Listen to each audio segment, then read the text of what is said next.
Two, ডাস এবং WS word দিয়ে আপনি যদি ইংরেজিতে প্রশ্ন করতে পারেন, তাহলে আপনার সারাদিনের কথাগুলো ইংরেজিতে গুছিয়ে বলতে পারবেন। আজকে আমরা সেই ধরনের কয়েকটি প্রশ্ন নিয়ে আপনাদের সামনে হাজির হয়েছি। So let's get started. আপনি আমার ফোন ধরেননি কেন? Why didn't you answer my call? আপনি কি কারোর জন্য অপেক্ষা করছেন?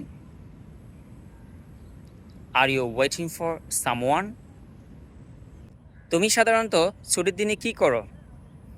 What do you usually do on weekends? আমি কি আপনাকে একটি কথা জিজ্ঞেস করতে পারি? Can I ask you something? এই শার্টটি কোথা থেকে কিনেছেন? Where did you buy this shirt?